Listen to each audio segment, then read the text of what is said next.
lesson, you will learn how to create your own customized note-naming exercises for students in your music classes. You will be able to control the specific content you would like students to learn and even accept verified reports for grading purposes. First, go to musictheory.net.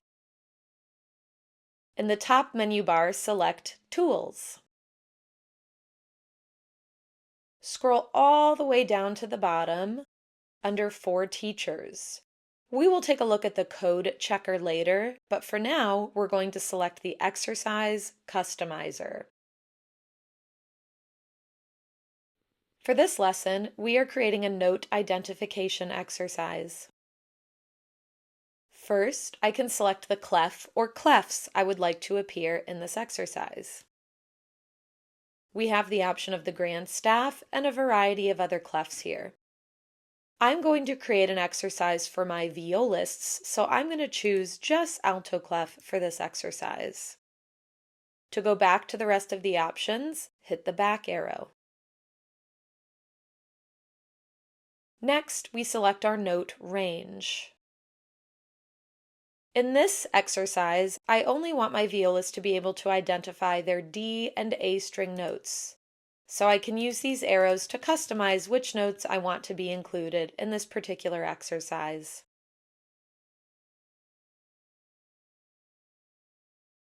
Next is positions. If you would like all of the notes in this range to be displayed, you will want to keep lines and spaces. But if you're doing an exercise to identify only line or only space notes, you have that option here. Our next option is key signatures. Here you can select from any key signatures, including all sharps and flats. I'm going to keep this all naturals for this particular exercise. Next, you can even choose your note values. You can have whole notes, half notes, and quarter notes, or any combination appear on your exercise. I'm going to keep things simple and just use whole notes. Next, you have options for how you want your note names to appear.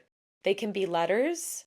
Alphabetical letters means they will always appear A, B, C, D, E, F, G on the buttons at the bottom. I prefer this method for my students and find that they have an easier time predicting the buttons when they appear the same in every exercise.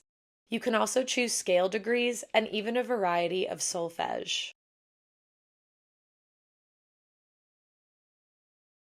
Next, we have this toggle for helpers.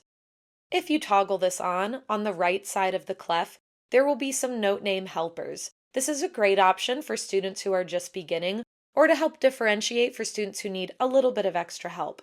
I'm going to toggle this off for this particular exercise. I'm going to keep accidentals off for this exercise as well, since all of my notes are natural. For note filter, if you toggle this on, you are given the option to filter out what notes appear as buttons at the bottom of the screen. Since I'm only using natural notes, I'm going to get rid of any notes that have accidentals here. If you leave those on, you will see buttons for all of those notes at the bottom. I just want to have the letter names at the bottom of my screen. Next, we have Next Question. Your options are to have the next question show up immediately, to wait until the student hits the next button, or after audio or animation. Before using audio, consider if you have a lot of students in the same class doing this exercise at once, you may not want to have audio on.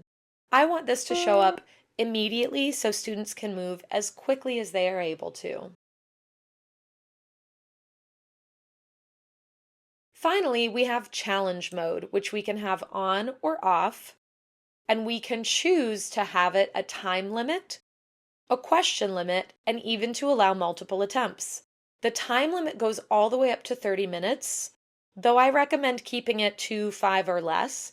I usually use the time limit when students are practicing. You can even do a question limit up to 100. For this particular challenge, to keep things simple, I'm going to do a 10 question limit.